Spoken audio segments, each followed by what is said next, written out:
The thoughts, opinions, and general overall shade thrown on High at 9 News are those of the individual speakers and not those of High at 9 News, its audience, or its advertisers. The statements made do not constitute medical, legal, or financial advice, and for advice tailored to your specific situation, please consult with a licensed professional.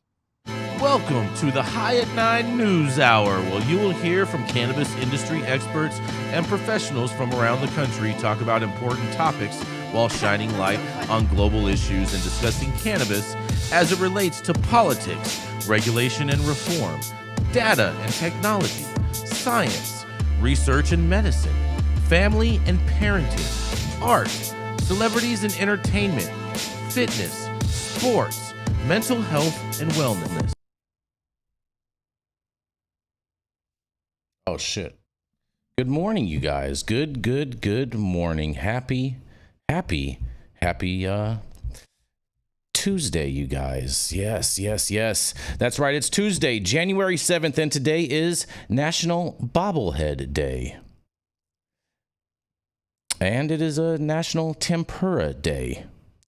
And thank you all for joining us and getting high at 9 with us. It's also high noon on the East Coast. And please remember to like, share, and subscribe to us on all social media platforms.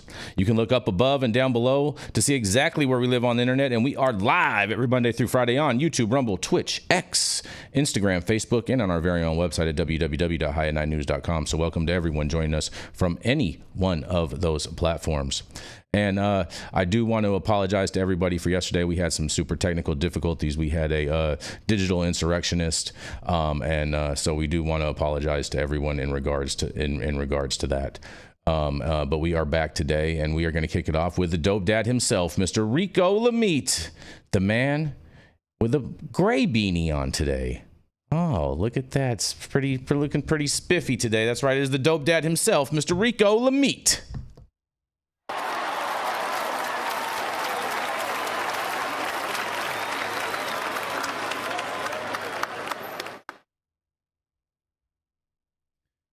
You're on.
Massive shift in American consumer trends.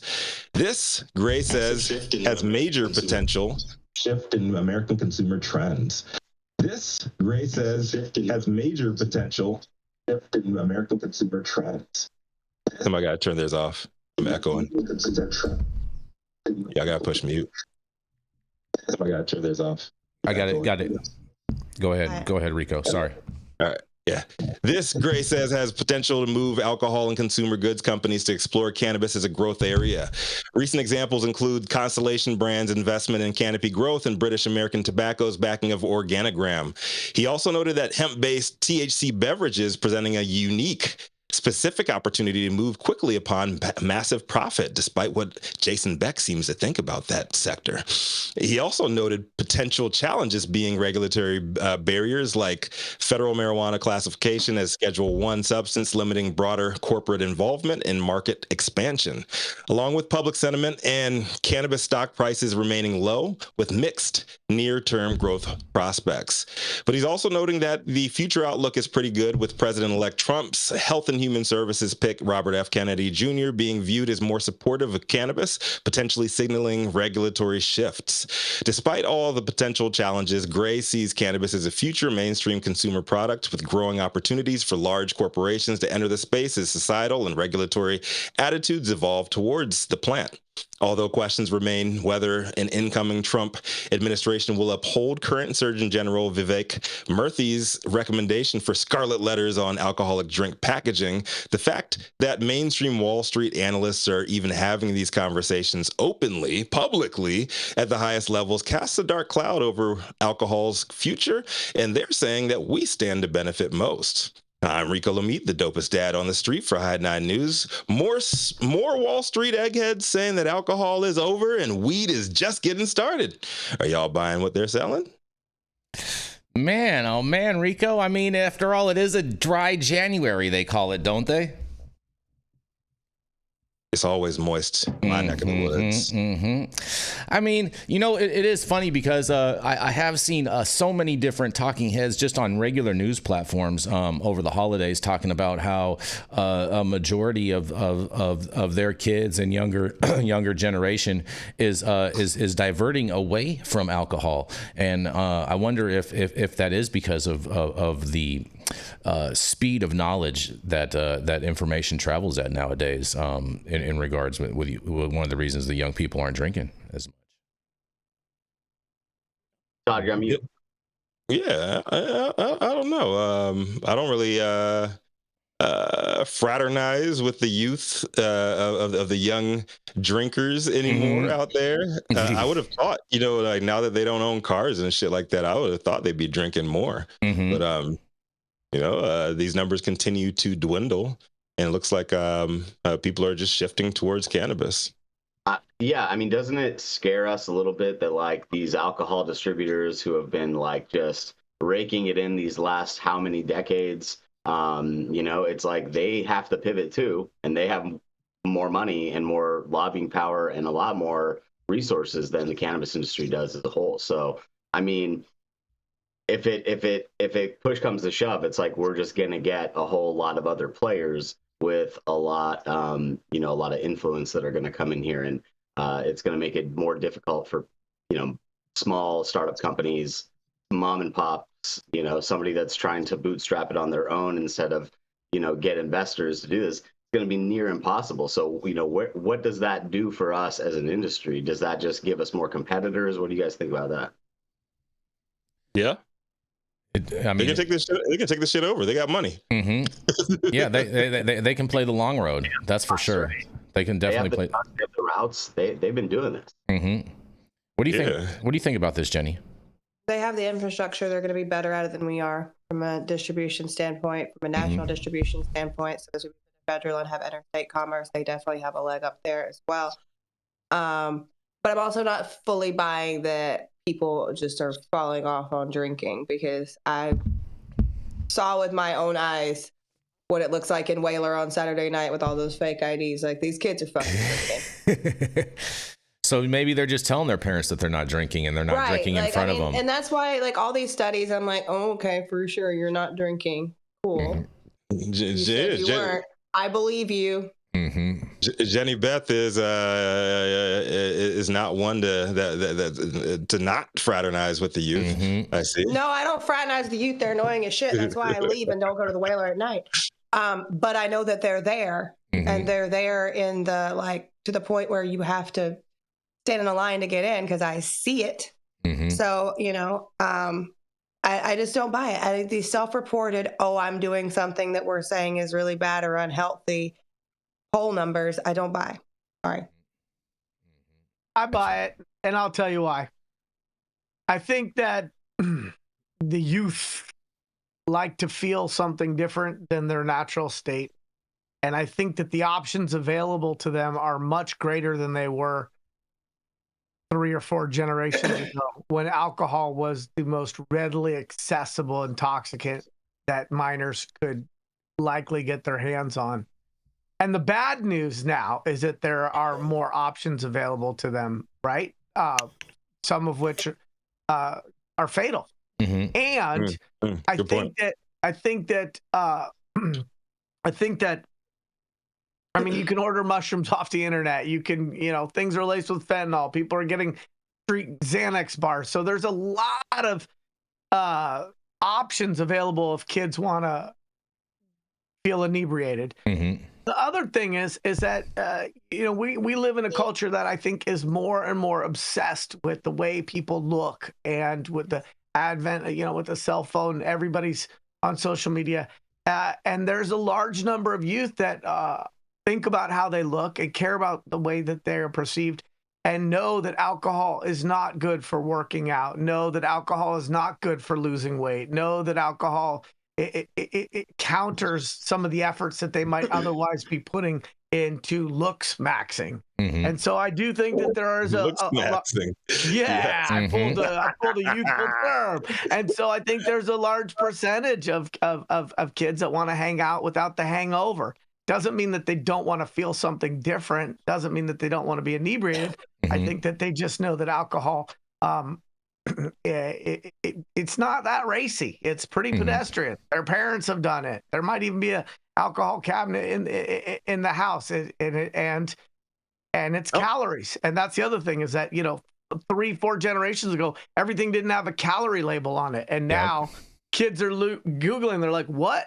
No, shot man. of Hennessy is 300 calories. I can take some mushrooms and go to Taco Bell and burn the calories there. Yep. When I was young and drinking, and I was out in public, I definitely wanted to race as soon as I left the bar. You know what I'm saying?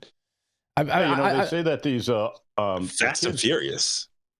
Can you guys hear me? Yeah. Go ahead, Todd. Okay, we hear you loud and clear. Good. So all of these non-alcoholic beverages are hitting the bars now because kids still want to stand there and hold a drink, right, and look cool and pretend like they're drinking. Yep. But they're ordering non-alcoholic beverages. But Todd, do you really look that cool if you're standing in a bar holding a non-alcoholic beverage? Well, nobody knows except you. I mean, Well, they do after they walk in the bathroom and the girl that brought the bottles in her purse dumps the airplane bottle in there. Jason doesn't know anything about standing around and looking cool, Todd. Oh, you guys are so funny. I'm an really expert in that. I'm an expert in that. You guys are. Why are you still going to the Whaler? I go to the Whaler during the day for football. Okay. Mm-hmm. Not the Venice Whaler, the Newport Beach Whaler. It's a completely different. It's very different. Really it's good. way more shishi. Way more Football is shishi. only accessible there. Yeah. They have a valet. Yeah, they have a valet. There's really good espresso martinis. And a bunch of underage kids. Yeah. Not till the nighttime. That's why I don't go at night. There's like it's a norm thing. Like go to the Whaler during the day, leave for like. I feel like you're kind of throwing your local watering hole under the bus a little bit. Allegedly. I mean, Yarrow all of a sudden is gonna hop on the Amtrak and come on down here and meet you at the Whaler one of these days. You will never catch me with an espresso martini. Not Nice even try, when I'm dead. Diddy. Nice try, They're Diddy. delicious. But that's the only reason they're not going to catch you with an espresso martini is because they pour them in these very awkward glasses that it's hard to balance all the liquid inside of them. You know what I'm saying? So I'm sure you would often spill it on yourself if you were drinking one, Yarrow. Yeah. Mm-hmm. All right. Can you get your little tiny hands around that top part? That's why they have the small stem. Okay? That's why they have the small stem. Yeah, I need something where the base is bigger than the top. Yeah. Oh man. Yeah, I never get a martini glass. I hate martini glasses. They spill every single time. I always get martinis in a regular up glass. Mm-hmm. I just drink. I just drink from the bottle. Mm-hmm. Oh, nice. Mm-hmm. All That's the way right. to do it. Well, Classy bottled martinis pre-mixed. fair. I mean, people drink box wine. I've been on spring break for 10 years now, Yeah. girl. People drink box wine though, Jenny. I mean, that's pretty much the same thing. To be fair, Good Vineyards switched over to be more eco-friendly packaging wise. That's a lame excuse. Bottles. I don't give a shit. That's what they did. So they were putting like wines that are scoring in the 90s in fucking boxes. So They're just gaslighting you guys. Jason, They're just gaslighting you guys. They're not doing it to be eco-friendly. That's the most dumbest thing ever. I was scoring in the 90s too. Oh man. You know what? We're gonna roll to a commercial, Yeah, I was and we're drinking gonna fucking Mickey beers in the fucking 70s and 80s. Oh, Yes.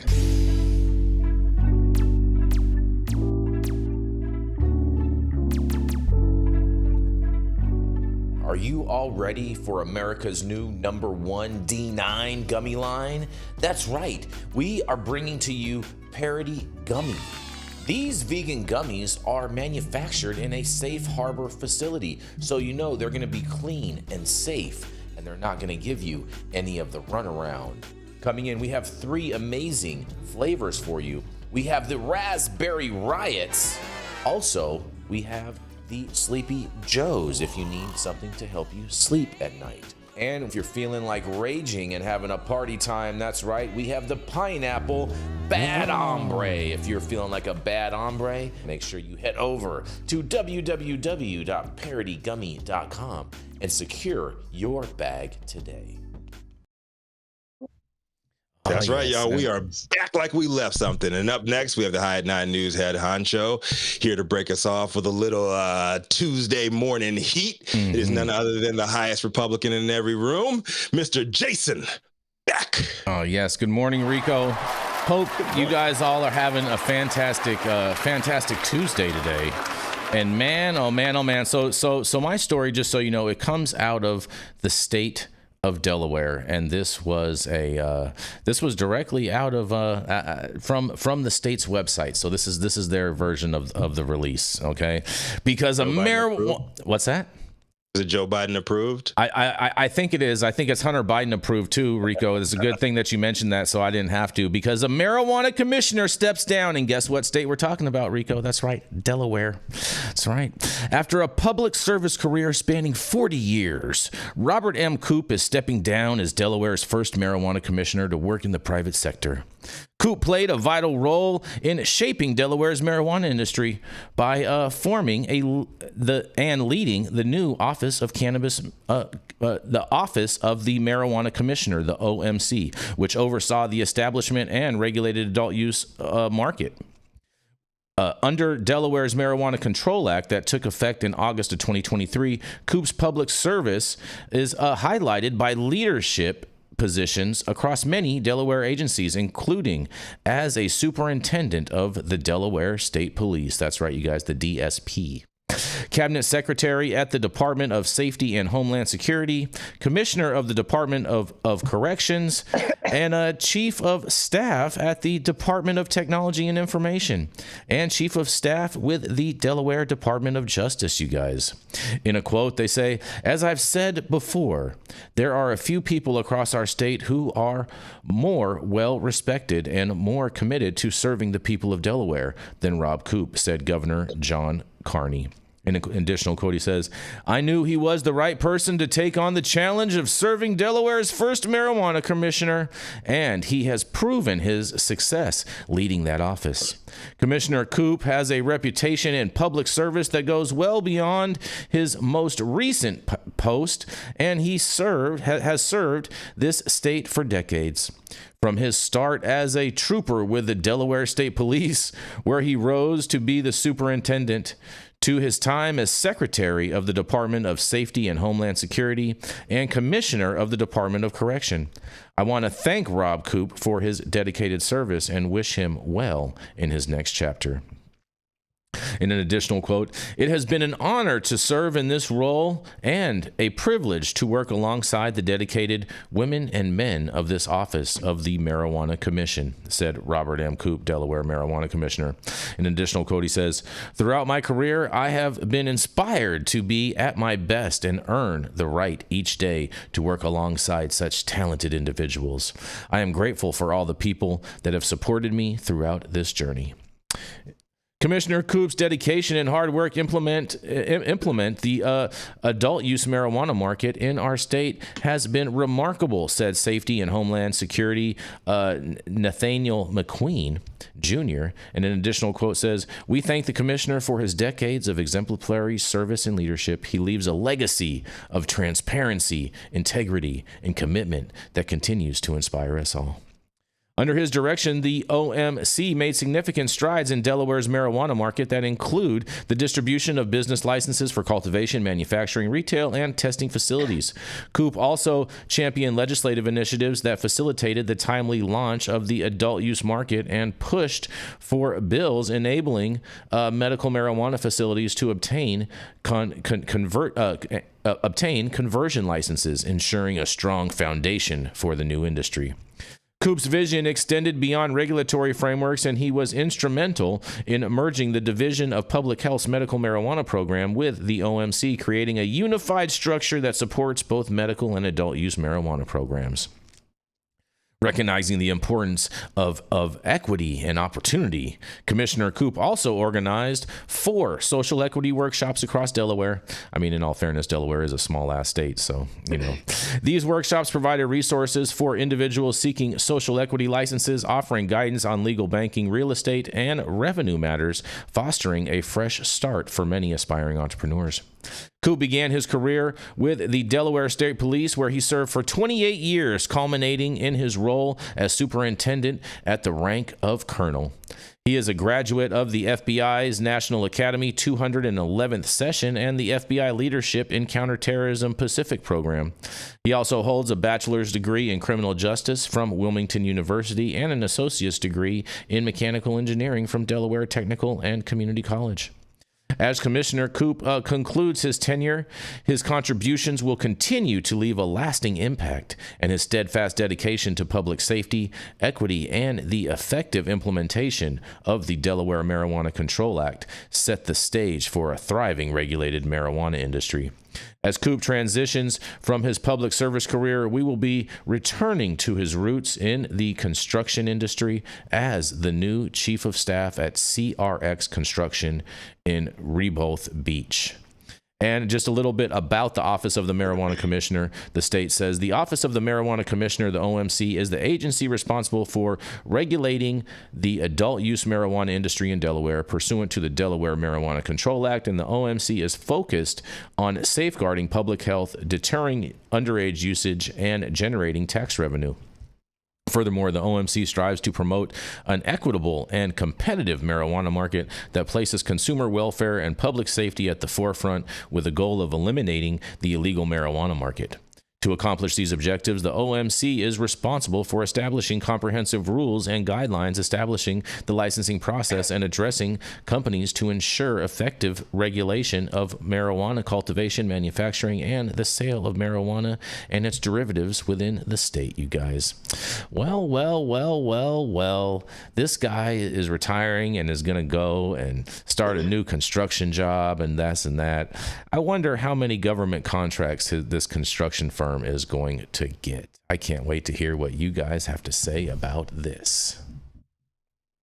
Probably why he left. He's set it up all this time to make his contacts and do his deals, and hey, I'm going to construction. He did the right thing. I mean, he did the right thing. He got out. He got out at the right time. He knows it's going to be a shit show. What other rollout has been a shit show of adult use? He did what he was supposed to do. He got out and he retired on top. I mean, but wouldn't Delaware be a smaller shit show since it's such a smaller state? I don't know. I think Delaware would be interesting. It is the land of LLCs, untrackable LLCs. So it might be trap capital of the world. It already is in every other industry. I mean, look, the Dover pros don't exist when it's like such a close proximity to all these other markets there. It's literally crazy how small these states are on the East Coast. I don't understand it. I can't fathom it. But I don't think anybody has a problem getting weed in Delaware. They're literally just going to Jersey. They're like right across the bay, right? So it's inconvenient, but look, Delaware doesn't seem like they pry too much, and that's why there's so many C corporations that are incorporated there, because they're kind of in it's like no don't ask, don't tell kind of mentality, right? But honestly, I don't know what to expect, because our boy Biden, that's his home state. So what do you? That's what I'm saying. That's what I'm saying. Is he going to start working with Hunter? Is all of a sudden this construction company going to get some contract in Ukraine? Hey, I don't know about Ukraine. Maybe Hunter becomes the new drug czar. Little Ukraine. Oh, I mean, he would be the perfect person for it. He would be the perfect person in Hunter Delaware. shall become the prey. Man, that would be a great story for us to cover on High at 9 News. That would be awesome. I hope that happens just for that. I make a motion that we no longer use the word czar in an official government position. I think it sends the wrong message, and I don't know that it's the most business friendly title. Separate from who eventually replaces and fills that seat, I just think like czar just sounds like, I mean, like, where did we come up with choosing those terms? What would you like it to be called? What would you like it to be called? Anything Daddy. that sounds Daddy. Oh boy. Anything that sounds less autocratic. I mean, czars are it's not a democratic term. You know, representative. Anything that doesn't sound like we're going back to the 19. How about just director? How about just director of whatever organization it is?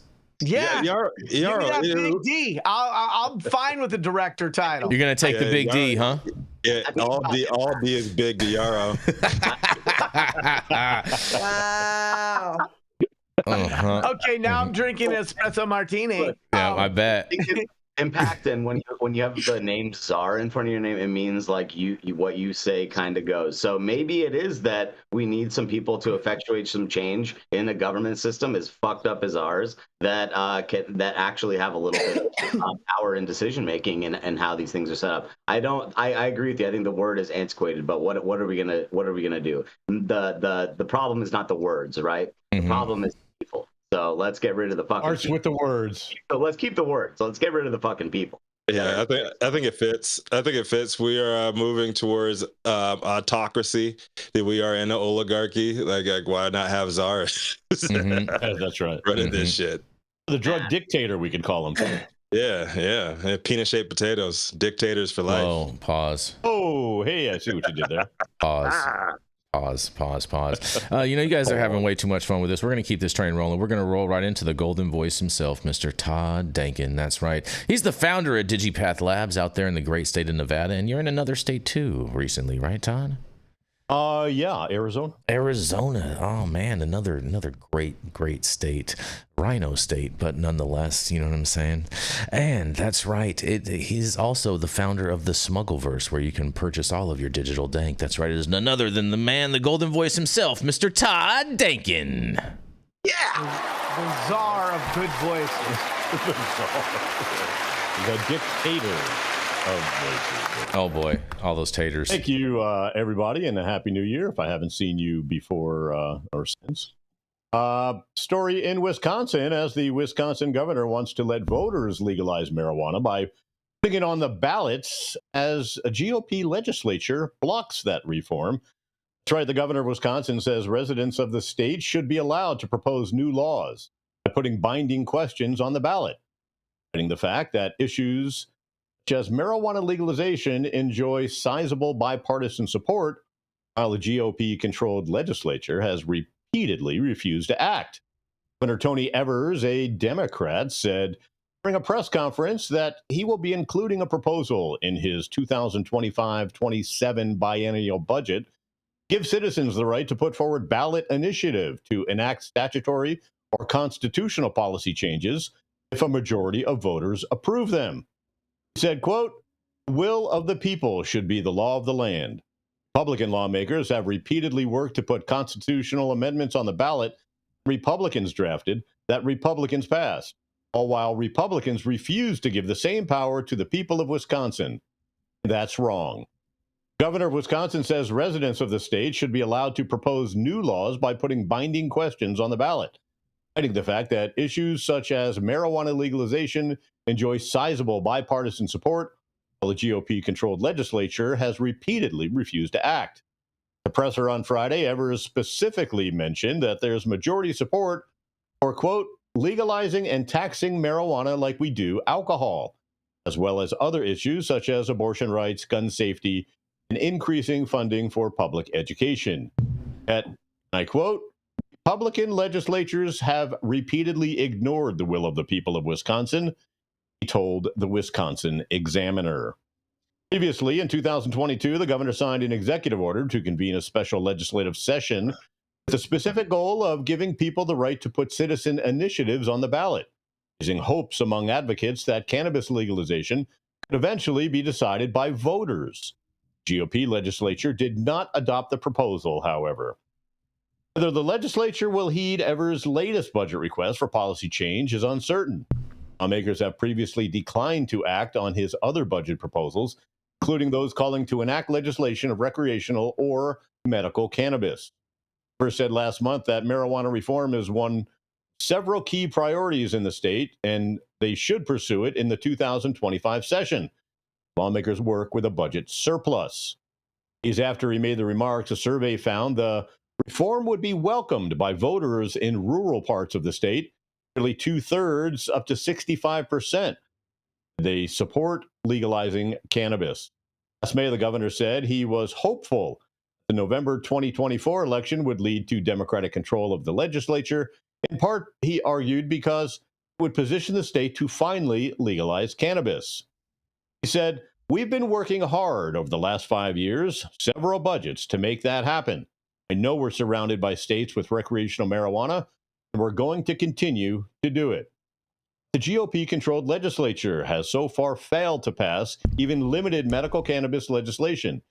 When a conservative bill was filed last January that the Assembly Speaker had promoted, Republicans have also consistently stripped marijuana proposals from the governor's budget request. Wisconsin Democrat Assembly member tried to force a vote on a medical cannabis compromise proposal last year, an amendment to an unrelated kratom bill. He told Marijuana Moment he suspects leadership intentionally pulled that legislation from the agenda at the last minute to avoid a showdown on the issue. That move came as the GO Speaker retreated on his own limited cannabis legislation, a top Republican senator criticized as anti-free market because of what had been created by a state-run dispensaries. Wisconsin's GOP Senate president said she's, quote, hoping to have a conversation, unquote, in the legislature this month about legalizing medical marijuana in 2025, though the Republican Assembly Speaker still represents, quote, an obstacle, he added. Once again, GOP ups the will of the people. Should probably get used to that for the next couple of years. I'm Todd Denkin with High at 9 News. What do my Republican friends think of the way that they don't want this on the ballot? Well, I would say that first and foremost, that they've had a hemp, agro business for a long time in industry there, like for many years. And what I know of Wisconsin is it's farms and it's like, ranches. Oak and cheese. Right? That's so.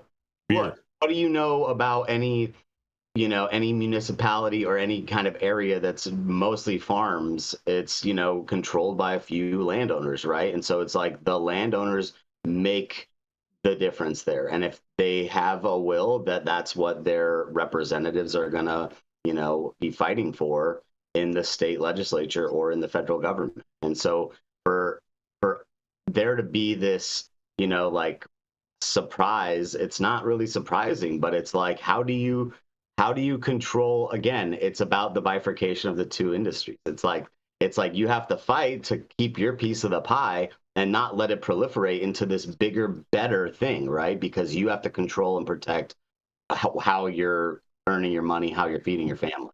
And that's what they're thinking about. And that's, it's understandable. Is it hindering the movement and all of that, Todd, as you're alluding to? Yes. But it's not just that. It's like that's a microcosm of the issue. The big issue is at a greater scale, which is you have money now fighting money. Well, who's going to win? We're all in the middle here getting squeezed while the big money's fighting it out. And what's going to happen isn't the inevitable. So let's fucking just skip ahead. That's my whole point. That's what I say every week on the show. Let's skip ahead. But I think the main part of the story here is stopping the will of the people, like Governor Glenn Youngkin did, and other GOP governors and senators. I don't think it's right because of their moral compass or 65% of the population there, they want to legalize marijuana. I agree with you on that. Right. I agree with you that on that part, Todd, that there needs to be something done in relation with that. I do agree with you on that part. But at the same time, maybe these Republican members didn't support this bill because it's a Democratic bill that's going to overtax and overregulate the government. No, I mean, Wisconsin. They like taxes and they like to. No, like to not like Democrats, sure. bro. Stop it. Stop the cap. Come on. I mean, Wisconsin has, I mean, since 2019, when Scott Walker was on his way out, they've had a history of all of the Republicans just like totally sabotaging anything that the Democrats have tried to do in the state since then. So it's like really, really messed up. Someone sabotaging the course. Oh. It's the playbook. No, I mean, you just do the research. I've been like following that shit. And Wisconsin was my second home when I was living in Illinois. My best friend lived outside of Milwaukee and Pewaukee, so like literally I was out there every weekend. Like it's a great state, great people there, but like they were way ahead of the game. A lot of the gridlock that we see on a national level, that shit was going on like way back then, and it was like really, really fucked up the way they neutered the incoming more liberal government that was coming in back in 2020, and they've been fucked since. So I don't really see anything letting up on this end until you get some Republicans in there, some high-powered Republicans in there that are actually really pro-cannabis. It's just not going to happen. They exist. They do. Jason Beck. Yep. I know a lot more than just me. But yeah, I mean, government. Get some government then, bro. Right. I think the question now is like rhinos, bro. I think the question now is like, what does it even mean to be a Republican? You're just like going against like everything the Democrats say. Well, I mean, in all fairness, the Democrats need go way crazy and over the edge, way a lot of the time. So they need that. But there is those times where we can come together and, you know what I'm saying, come up with compromises that benefit both sides. I mean, what does it mean? Is there fiscal responsibility anymore? That doesn't even exist on the Republican side. Is it small government? That doesn't exist on the Republican side anymore. Like, what is it? It doesn't exist on the Democratic side. If you look at how much money they squander. I'm not talking about the Democrats. I'm talking about the Republicans. What is the Republican identity? Republicans used to have that as their identity, and they'll be coming back to that on January 20th when Doge kicks in, Rico. So you're not going to have to worry about that part. So if I may, okay, thanks. Go for it, Yarrow. I think the thing that's most telling about this article is that a legislative analysis requested by lawmakers, meaning nonpartisan, estimated that Wisconsin residents spend more than $120 million a year in cannabis just from Illinois, and contributing $36 million to the tax coffers of that neighboring state. And that if they, and they also had a fiscal estimate on the economic impact of legalization, it estimated that reform would generate $170 million annually in tax revenue. And so, we can get into a partisan bickering match here, but it's okay for us to cover articles that may paint one party less favorably than others.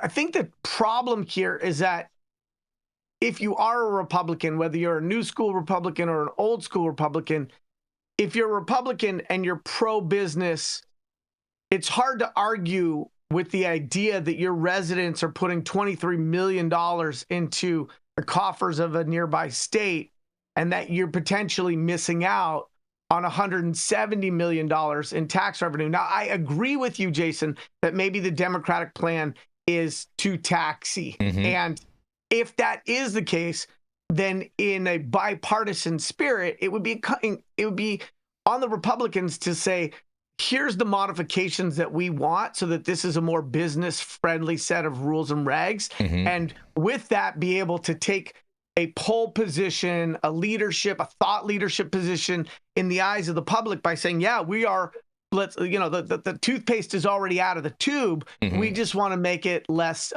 expensive to the entrepreneur. And if that was the case, then I think that we wouldn't see these contortions by those on the show today to try to justify the GOP in general.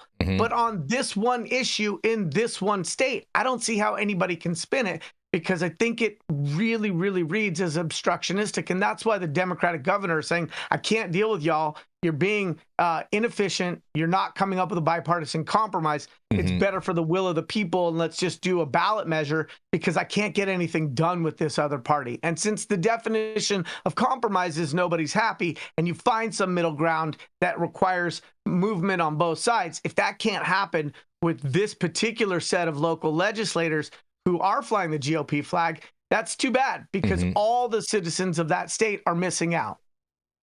Yeah. Good point. Good point. Yeah. Look at that. Fair enough. Well, we have gone way over time on this. We are going to roll right on into our next commercial, and we are going to be right back.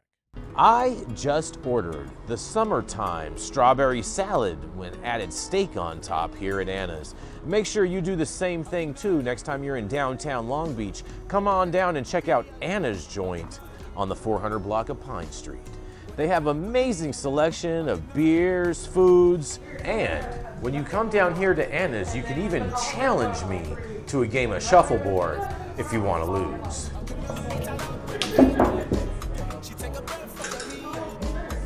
Did you get that? So, next time you're in downtown Long Beach on Pine Avenue, make sure you stop by Anna's Joint on the 400 block.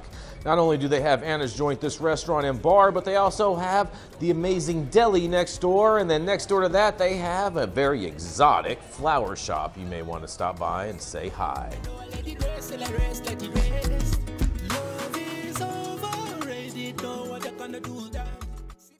Oh, stop whatever you're doing. Make sure you smash that like button. I know we'll appreciate it. You'll appreciate it. And YouTube will appreciate it. Also, make sure you subscribe to the channel if you're not subscribed already. And all of the articles that we cover on today's show, you can find directly on our website at www.highat9news.com. And we do want to send a big thank you out to Millie, coming in clutch today, coming in to step in to make sure that everything is rolling smoothly over here. So thank you. Yes, thank you so much, Millie. We appreciate you, and thank you so much for being here today. And we will be right back.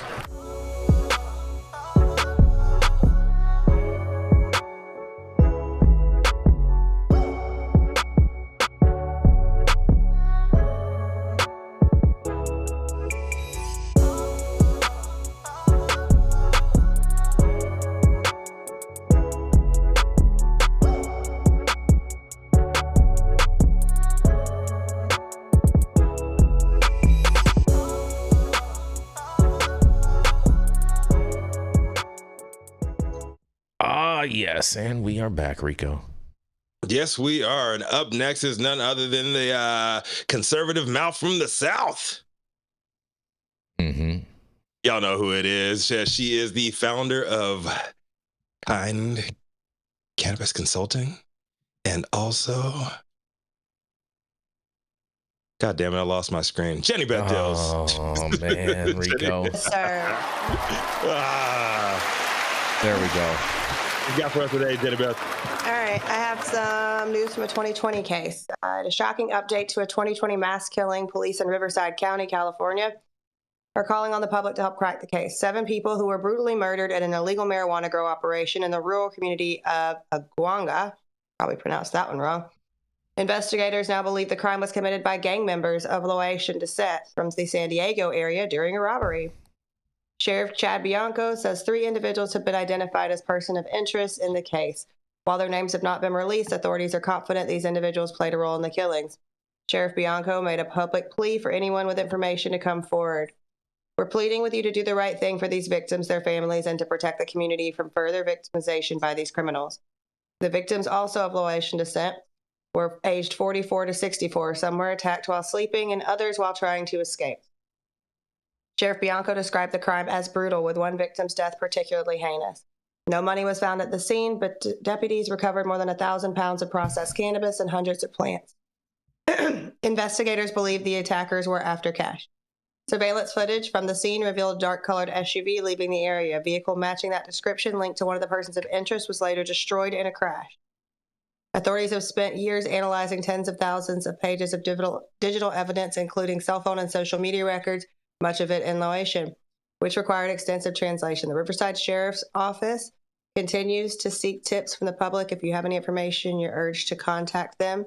Also, in an unrelated update, just because I care, the baby spider monkey that was reported on by Jason on New Year's Day is in critical condition. She was found to be malnourished and having some skin and coat issues. So right now, they have not named the monkey because she is not doing so hot. So. Do not call me baby spider monkey while we're recording. Okay, Elf on the Shelf was bad enough, and my skin looks fine. I mean, not okay. Oh, he lets you tell it. Yarrow. Maybe you need a good exfoliation. So this is crazy. I don't know if you guys remember this story, but yeah, there was 6 people murdered. It was pretty brutal. And this was in 2020. This was in 2020 in Riverside County at an illegal cannabis operation. But the sad part is like they still weren't able. They haven't been able to reach some of their like family members or even verify who they really were. So like maybe their documents weren't all straight or something like that. But I couldn't imagine not knowing my family was dead in another country. Man, that would be so rough. Yeah. Yeah. So. Prayers and our condolences out to the families involved in this. Most definitely. It's definitely super, super tragic. What do you have to say, Rico? Saying it's shitty. It's a shitty situation. I totally agree. Yeah, I mean, I don't know what you want me to say. Like, that's what I'm saying. Yeah, this is it's just all sad. It's a big damper today. Yeah. I hope some kind of positive news comes out of this. Like, I got nothing on this one. Goddamn. Fair enough. Thanks for bringing us down there, Jim. Yeah. It is what it is. It is what it is. Just kidding. Well, they have 3 suspects now, which they haven't, and it's been a 5-year investigation thus far. So that's positive. Well, they have 3 suspects, right? But no one's arrested.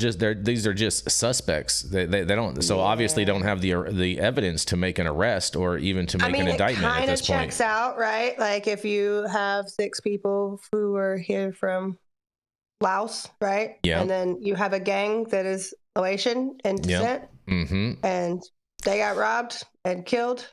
Yeah, they did a movie. They did a movie like that. My Italian side wants to say you didn't pay your taxes. They did a movie like that. The government's asking for. Called Usual Suspects. It gives me a New Year's resolution though, which is that my prayer for the world is that in 2025 nobody is killed as a result of cannabis, whether it's a government or it's a gang. This is a plant that, when utilized correctly, is a plant of recreation, of recess, of celebration, of homeostasis, love and fun. And the only thing that should be getting killed is that quart of Ben & Jerry's in the freezer in the garage. And we still have some work to do as a species to not be fighting each other over resources. And so it's too bad. It's a stain not only on that community, not only on the people in San Diego, but also on cannabis in general, because unregulated cannabis in a perfect world means they forgot their environmental considerations, and maybe there was some runoff of some nutrients. But there was definitely someone running off involved in this, Yarrow. Yeah, but in an imperfect world, we've got 6 grieving families, and as a species, we need to do better this year, please. Well, not really, because some of them don't know. And like, honestly, Yarrow, before you start singing "We Are the World," like, this is unfortunately the reality, and this is what happens, and people get killed over regulated cannabis. There was a string of burglaries that happened while the stores were open in Denver. People got shot. Like, that was in 2015, 16, somewhere around in there. So it's fucked up. It is fucked up. But like, this is the harsh reality. It's not just like we're drug dealers, right? And some of us are farther removed from the traditional definition of that than others. So whenever you have something with money, and access involved, there is an inherent danger. Mm-hmm. That's why we should be able to own guns, so we can defend That's right. ourselves. Pow, pow, pow. And 2A protect strong. ourselves and our businesses. But I think that we need to realize, like, it's not just a bunch of people high on fucking hippie hill. Mm-hmm. It's not what this industry necessarily is. And am I saying that it's right? Absolutely not. It fucking sucks. But this is the reality of what this is. Mm-hmm. And that's the problem with prohibition. That's the problem with some of the things that are going on, is that people do die behind cannabis transactions every fucking day. Mm-hmm. There was a guy in Vegas that was killed over like a QP. Mm-hmm. Multiple children, no father. Like the kids that killed him were like 17 and 19, shot to death over a fucking QP. Mm-hmm. So this is the reality, and I don't think that it's going to get solved this year. It'd be amazing if it did, but I don't see that happening. Fair. Just want to say that wasn't me who shot that guy. Oh, Well, man. we know that you're nowhere near 17 nor 19. And I am a spiritual spider monkey, so I'm hoping we can kumbaya. Mm-hmm. Fair People enough. die I'm gonna and get help you make shot it out in of that every one, too. industry. Yep. People get die going to elementary school. I mean, in all fairness, I know I don't know how someone. we're going to solve the cannabis crime problem. Yeah, we're not going to solve the crime problem. That's for sure. I know someone that got stabbed in the back of a McDonald's for $5. So you know what I mean? Like it's crime is all over Crime and everywhere. happens. Yeah, Was he stabbed in the back, or was he stabbed in the back of a McDonald's? in the back of a McDonald's, like near the dumpster. Stabbed in the front. Yeah. Yes, and but we do want to, on a different note, on a much more happier note, we want to send a big thank you to the Cole Memo for a big old super chat who says, Parody Gummy News, you guys. That's right, Parody Gummy News. He says, hemp survives another day in Illinois. So congratulations, Illinois, on not being prohibitionist against hemp, which is, it's all cannabis sativa L, you guys. You know what I'm saying? At the end of More the day. seltzers, Jason. More seltzers. I'm all good with that. I am all good with that. And on that, we're going to roll into our next commercial and we're going to be right back. Are you a business that's suffering from the hyperinflation that is plaguing America today? We have the solution for you. That's right, Patriot Business Financing. Head on over to www.patriotbfc.com and apply for a loan up to $2 million. Any state, any industry, even the cannabis industry, the CBD industry, as well as the industrial hemp fiber industry. Secure up to $2 million today, and make sure that when you apply, you tell Paul you said hi from High at 9. And we are back, you guys. Oh man, Jenny had to leave us, but that's okay. So I guess since I've been doing all these push-ups, I guess I'm gonna have to pick your heavy ass up, Yarrow, and pick you up off the shelf. He's the founder of Special Teams Consulting and does cannabis. He does real estate, and every once in a while, when there's actually money in cannabis, he does some cannabis real estate too. That's right. It isn't another than Mr. Yarrow Kubrin.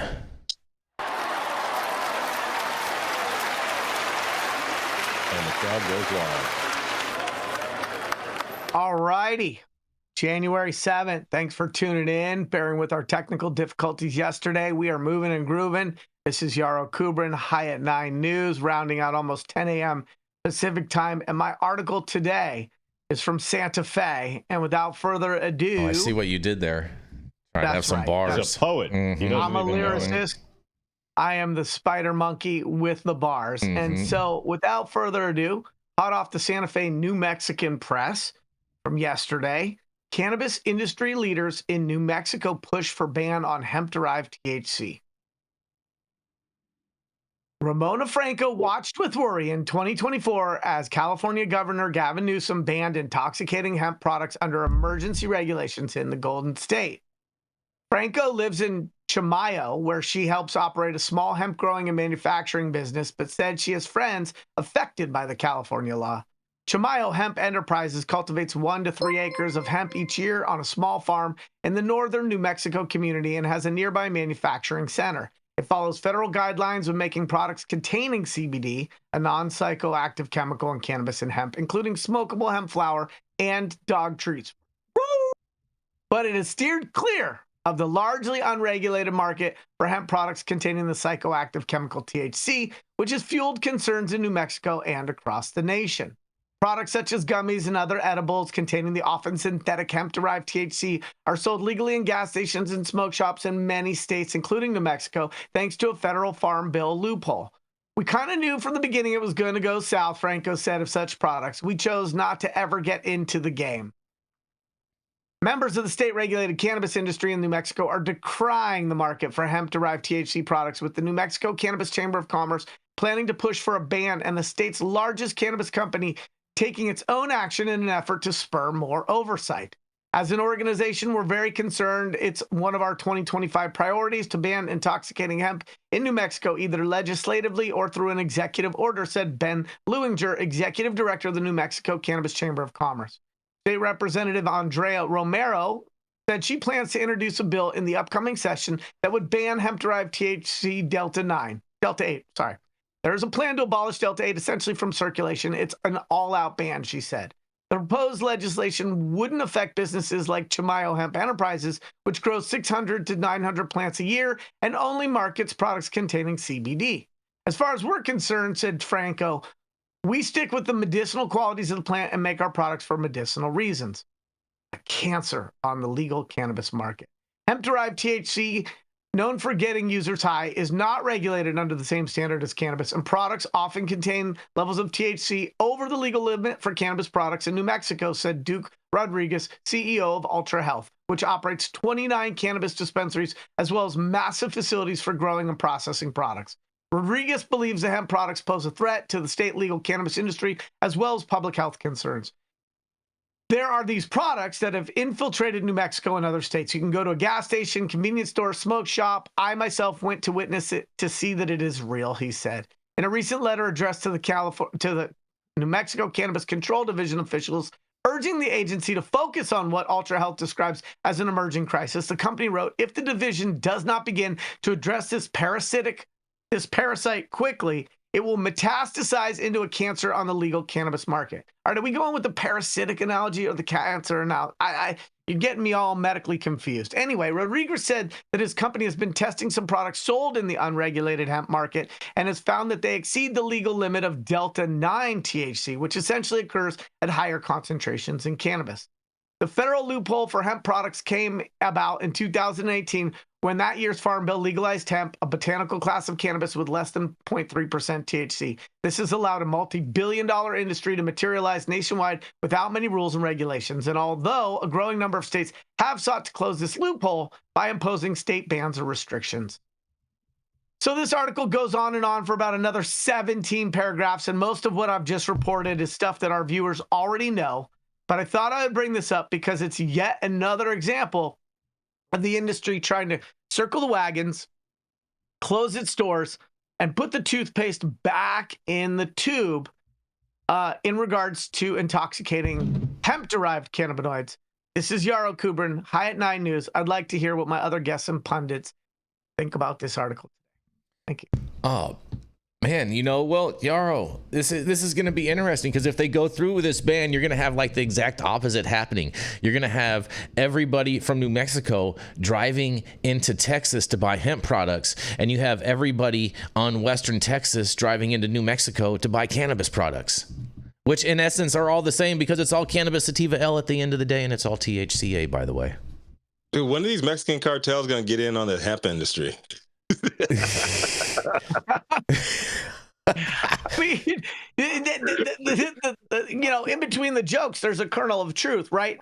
With intoxicating hemp-derived cannabinoids, right, and state efforts to ban what is already legal through the 2018 non-updated Farm Bill, we have the opportunity for a new form of prohibition, and somehow those solutions and the people proposing them, the failed history of cannabis prohibition is lost on them. I don't know how you put this. I don't see how you can just ban it. I've been arguing on this show, and to anybody who will listen to me, that we need to see parity between intoxicating cannabis-derived cannabinoids and intoxicating hemp-derived cannabinoids. Cannabis is overregulated, hemp is underregulated, and until there's parity between those cannabinoids and not the source of those cannabinoids, I've said it and I'll continue to say it. We're going to see more and more states trying to put a Band-Aid on this because the federal government hasn't updated their regs. True. It has to be considered the same. Right? It's just got to be considered the same. Whatever the rules are for one, the rules are should be for another. Mhm. Also, when you have to chemically alter a plant to make it into an intoxicant, shouldn't it have more regulations than just growing a plant? So, I think hemp and cannabis, since they are the same plant, right, they should be treated as the same plant and regulated the exact same way. Exactly. So then I guess, Todd, you're advocating for less regulation on the regulated market side because the hemp market is thriving while the regulated market is basically wilting away. Is it thriving, the hemp market? Yeah. Well, and I don't think you can use the word regulated because both are regulated, Jason. One is less regulated, and less the other regulated. is underregulated. Fair enough. Fair I think enough. there's definitely a happy medium to get them both into consumers' hands, keep them safe, and make sure everyone is following the rules. So it's not that difficult. Well, funny you mentioned this because Todd and Yarrow, you guys are gonna like this one. Rico, you'll probably like it too because Brian Dombrowski came in with a big old super chat and he says, "Why are all these rich white men trying to outlaw the hemp industry?" Chew on that, Parody Gummy, you guys. Wait, do we have a rich white man talking shit about rich white men? Is Brian rich? Is Brian considered rich?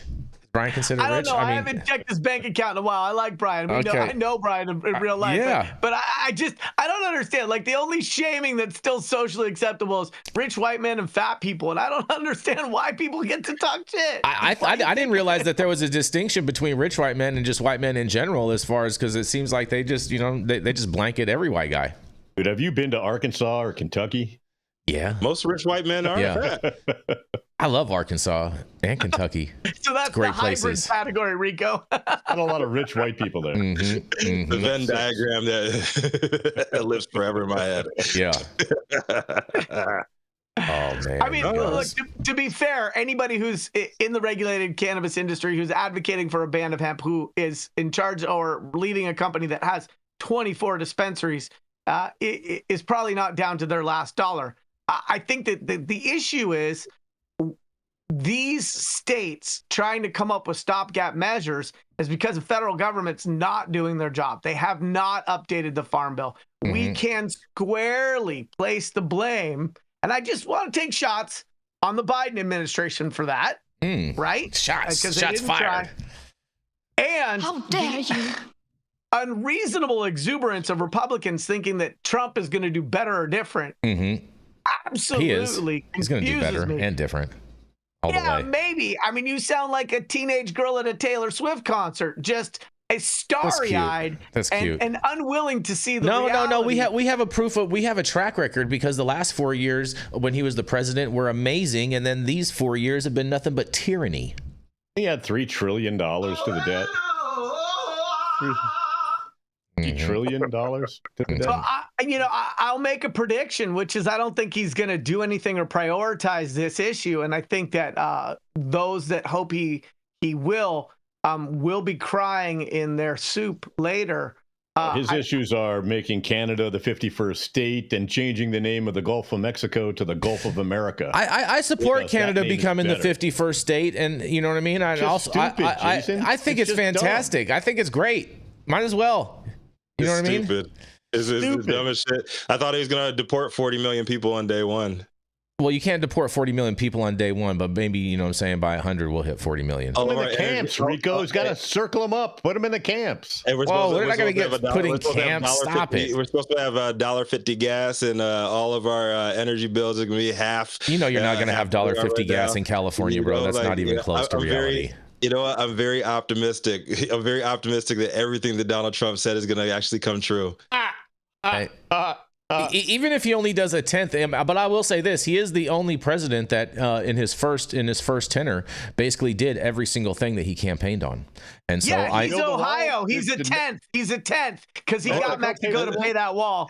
Yarrow, don't even take the bait. All you gotta do is talk about the wall. Yeah, talk about that wall that they're selling for pennies on the dollar. That motherfucker was jumping over. It was deteriorating and it was falling all apart and shit. And Mexico didn't pay not one penny for it. So everything happened. You've already saw the shift with this new president of Mexico. What she's already said is that she's, you know what I'm saying. actually a fan of the idea that if Donald Trump only does 1/10 of what he says, that the country's in a better position. Because the other 9/10 is a lot of bullshit, including but not limited to this notion that a tariff is not a tax, which just flies in the face of mathematics. And so I'm hoping that we don't have those tariffs, and that the sound bites and the pontificating, the chest thumping is only that, playing to the base and making sure that they continue to be starry-eyed, because I think some of that stuff is incredibly dangerous and not very well thought through. I love bass players, in all fairness. Hey, Yarrow, just let them cook. Let them cook. Let them cook. Let them cook. I'm not even. Don't take the bait. Just let them cook. Let them talk themselves into circles and make excuses for everything that don't happen.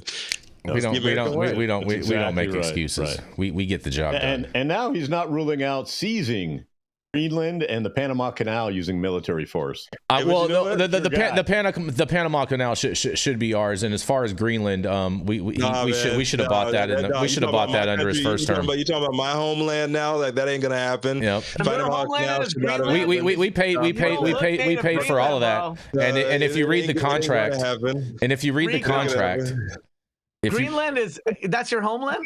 No, Panama. Panama is his homeland. 23andMe on that shit? He's a Panamanian. I can't see the Viking pushing through. I'm just no Panama, and all I gotta say is, man, just let them cook, let them talk their way into a tizzy, and let them make excuses and blame everything on Democrats, because we've seen this show before. Just let it happen and make money off of it, because you know exactly that's all they're there to do. Just make money off of it. They certified the shit yesterday. It's on and popping. You know what I'm saying? Like, they want us to get us all upset and everything. And when I say us, I'm not talking about no Democrats, because I ain't down with no political parties. I'm just saying, like, yo, Americans need to stop being all emotional about this shit and just be like, yo, get money while you can. I'm just saying, if that Proud Boy guy gets a pardon, I want a pardon too. I want a pardon so bad I can taste it. You're excused, not pardoned. Exactly. Yeah, you're excused. Fair enough. Oh man, that's beautiful. I'm getting that tattooed somewhere. Oh, I bet we on your lower back, huh, Yarrow? Oh my God! Real estate's already taken. It's already inked up, Jason. Oh, man. My access is denied into our spreadsheet. So who's next? Oh, it's Saman. We have Saman. Oh, you know what? We had to change all the passwords on everything, Rico. So we'll get you in there. It's for the new administration, Rico. Sorry. Yeah. New Year's, new passes. You know what I mean? Anyway, up next is none other than the man with 1 million years of solvent extraction experience under his belt. The man who's known, who may or may not have come into this country under H-1B. He's here to break us off. Hands up, green cards out. With a little Tuesday morning heat. Saman Razanil. Yeah. Hello. No claps? The claps are there. Well, I want to just say, Rico, shout out to the old man who fucking traveled from the depths of Europe, who had to get out of Iran and travel through Europe to get on a boat across the Atlantic to land in the new land in 1959. Yes. Dad did that. Yeah, shout out to my great grandfather who came over from the Panama Canal and joined the U.S. Army to become a citizen, so the rest of us could be here. So shout out to immigrants, first, second, and third generation. We make shit happen. Yeah, very few instances of bone spurs. Yeah, my grandma came from Spain to get out here, so I'm with you guys on Father's this. from Russia. Mm-hmm. Well, yes, we all have a very eclectic background, and it's true what they say. People that find a way, they have a will, and they make their way. So respect to all the immigrant families that came here to give us life, legally, to give us birth, and we're fucking it up, people. So we need to take back control of ourselves and what we're doing here, and really create the world that they intended. And we should also intend to build. It starts by closing the borders. I mean, it starts by letting rounding people up, put them in camps where they belong. Hey, listen, easy, dude. Yeah, relax, because I'm like, my skin's still brown, dude, and if anyone's going to cage, it's probably me. But anyway, well, you're not going in a cage, Saman. Stop the ridiculousness. Better have that paperwork ready and handy. Hey, if so, there's people, there's some certain people in this world that would love to put all the brown people in cages. I'm not gonna say who, but we all know who. Oh boy. Okay. Anyway. Jesus, ridiculous. So, anyways. Welcome to Tuesday. Happy Tuesday. We live in the high life out here in California. It's not snowing out here, but it's dumping everywhere else in the United States right now. God bless you all. I can't do that shit anymore. Welcome. We have a nice story out of freezing Arkansas today. Judge rules Fort Smith medical marijuana cultivation facility did not meet licensing requirements. The rule echoes one from 2022 that the Arkansas Supreme Court remanded to circuit court. A circuit judge ruled Monday that Arkansas Medical Marijuana Commission wrongfully issued a license to a Fort Smith cultivation facility, reiterating a previous ruling. Bennett Storm Nolan received a license to operate River Valley Relief Cultivation in 2020, despite the address on the application being too close to the Sebastian County Juvenile Detention Center. Amendment 98, the 2016 voter-approved constitutional amendment that legalized medical marijuana in Arkansas, prohibits cultivation facilities within 3,000 feet of a school. The application itself conceded that SCJDC was a school pursuant to Amendment 98 and within 3,000 feet of a proposed cultivation facility. Pulaski County Circuit Judge Herbert Wright wrote in his ruling. Additionally, Nolan dissolved the facility's holding company, River Valley Production, in 2019 after not receiving one of the first 5 cultivator licenses the Medical Marijuana Commission issued. Wright wrote. The reason for dissolution was that the company never started business, according to documents submitted to the court by the plaintiff, 2600 Holdings.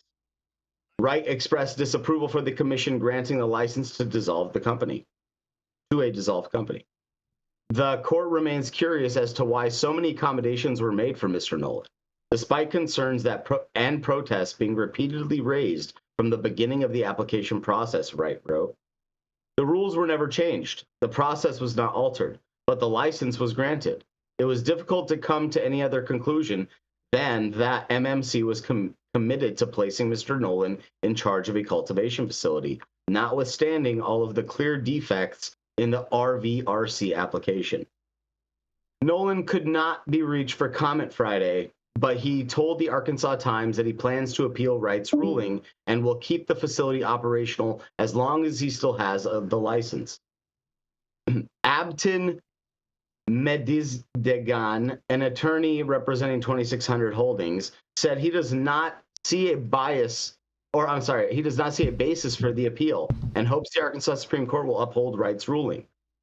You cannot waive the constitutional requirements, and River Valley's application concedes, admits, and explains that their application was submitted under a property address that was too close to a school. Medizdegan said, sorry for butchering that, bro. Easy for you to say. It should be easy for me to say. Shit, homie's my neighbor. You know, you gotta phone in support from your dad and ask him how to pronounce it. My dad would just be, long in the tooth and talk about some funny stuff. And we love your dad. We love your dad. He's a fantastic guy. Thank you very much. Big shout out, Pops. Turning 94 this year. Oh, God bless. 2600 Holdings does business as Southern Roots Cultivation and unsuccessfully applied for its license in Arkansas. The company filed a legal complaint in 2021 over the issue with River Valley Relief Cultivation's application, asking the court to require the Medical Marijuana Commission to revoke Nolan's license. Wright ruled in 2022 that the commission issued the license in error, and he did not allow Nolan to join the case as a defendant. The Supreme Court reversed and remanded the ruling in April of 2024, stating that Nolan should have been a party in the case, which he now is. Wright said in Monday's ruling that he does not have the authority to grant or revoke licenses for companies to participate in the state's medical marijuana industry. But the court does have the duty when entreated to point out when the state has exceeded the authority granted to it by the voters of the state of Arkansas in constitutional amendment, he wrote. The court finds that the MMC has not acted within its own ministerial duties and has exceeded its discretion. The commission will discuss the lawsuit at its monthly meeting Thursday. Well, that is some complicated yarn balling there, and this just goes to show you that, like, even if and even still, there is no frickin' direction or actual information or jurisdiction, whether or not a Supreme Court, Circuit Court judge or other can rule in favor or otherwise to grant or promote someone's license for cannabis. It's like dependent, and I think that's where this all gets really fucked up. It's like, not even is there a clear pathway for a circuit court judge to effectuate some kind of change when something like this comes up. However, I've been in some cases like this before, and it's always, the companies that want to sue the state to get their license. And what's inevitable here is that the applicant that kind of snitched out this cultivation license and is holding them accountable will probably get their license. So, I mean, I don't know. I mean, this is the interesting part of the baseball, right? It's what legal authority do the legal authorities have? And what about you as an operator? What about you as an applicant? And where are these things coming to a head in these legislatures, in these municipalities, where obviously there's some favoritism, obviously there's some bias. There's favoritism?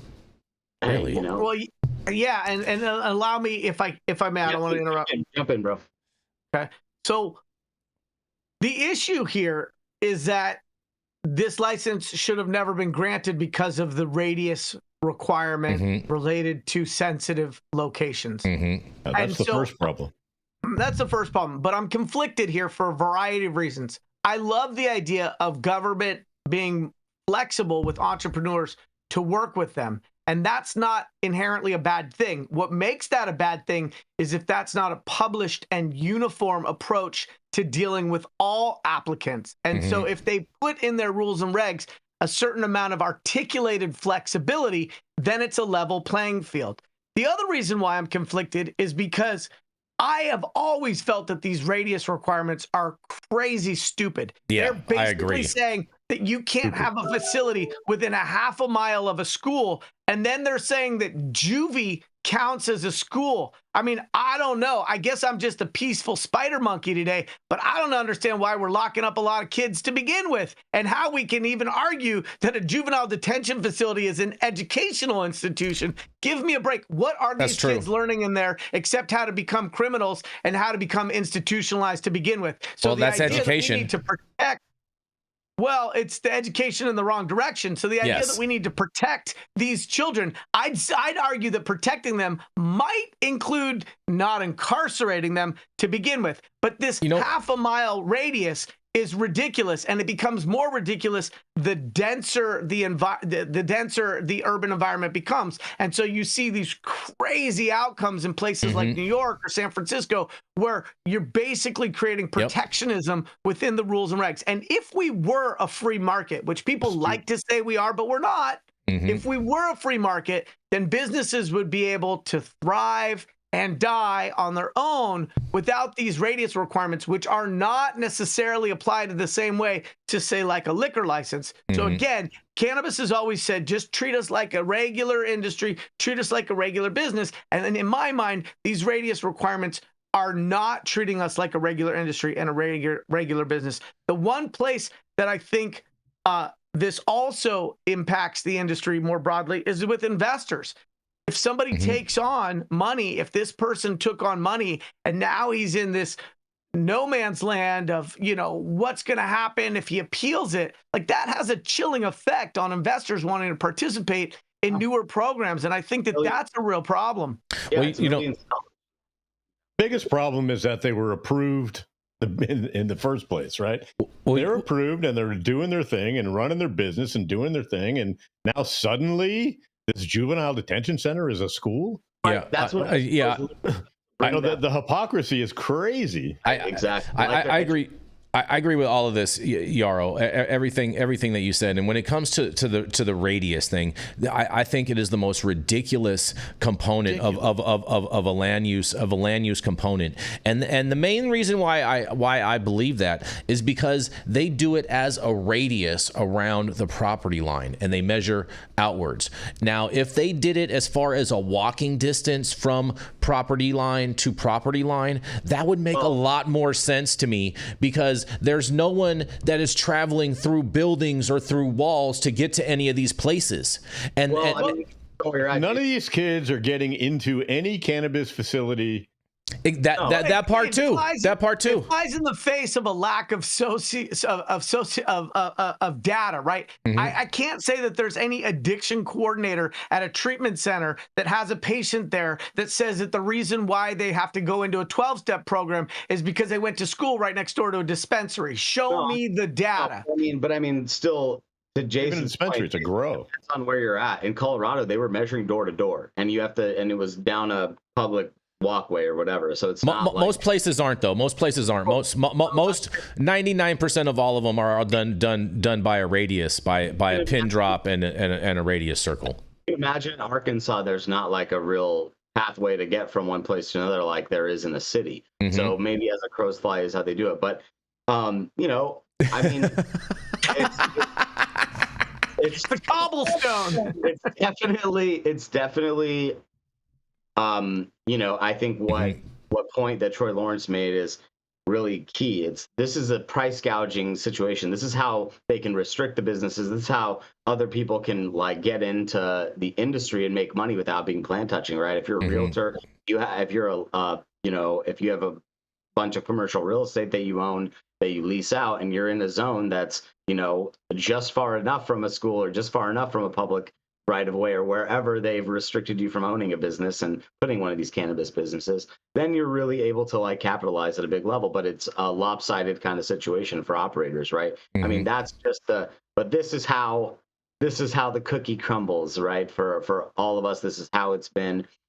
There's never been a situation in any state where they have, given you unlimited free reign on where you could put these businesses. And, I think that I get it. They don't want it flying in the face of, the kids in the schools. But again, it's like, is it even noticed? Is it even like, are we desensitized to that to this point where it's like no one really? And at the end of the day, Saman, is just a plant that we're trying to. It is ridiculous. That is one of God's creations. Yeah, but if we extend out the argument to find a rational, reasonable argument. Do I want a preschool right next door to a strip club? No, I don't. And so I do think that there is a place where these competing interests and agendas can reasonably coexist. I don't think over a half a mile makes sense. And I also think that a juvenile detention facility being interpreted as an educational institution is a bit of a stretch. And I also agree with Saman that the more restrictive the locations that can be used for cannabis businesses, the greater the real estate bubble that's created. And unless you owned that real estate before those rules and regs were published, you're creating a real estate bubble, which creates greater cost to the entrepreneur, which ultimately gets passed down to the consumer, and which only benefits the people who owned that commercial real estate before those rules and regs were published. And so the more restrictive the zoning, the more expensive the real estate. And nobody wins on the consumer side because that all gets passed through. Mm-hmm. Fair enough, bro. Yeah. Preach it. Mm-hmm. Spider monkey in the house. Oh yeah. I'm not mad at that. I'm not mad at that at all, you guys. Well, speaking of which, this has been a very, very lively show. And again, thank you so much to Millie coming through, making sure that we could bring all the news to you today after we had our digital insurrectionist occurrence yesterday. And so we want to thank all you guys and definitely apologize to everybody that was tuning in and experienced the inconvenience of yesterday's show. And thank you all for joining us and getting high at 9 with us every Monday through Friday at 9 a.m. Pacific and high noon on the East Coast. Big thank yous to our audience and supporters for tuning in daily and listening to the insanity that is the developing cannabis industry. Huge thank you to Brian Dombrowski and to the Cole Memo for their big old super chats, and huge thank you to Catalyst for helping us keep the lights on. Thank you to our correspondents for being absolutely amazing, and thank you to Cannabis Sativa L for giving us a reason to do all this. Thank you to Cloud Media Partners, Millie, thank you so much, a million. And thank you all for tuning in and getting high at 9 with us. We are America's #1 daily cannabis news show.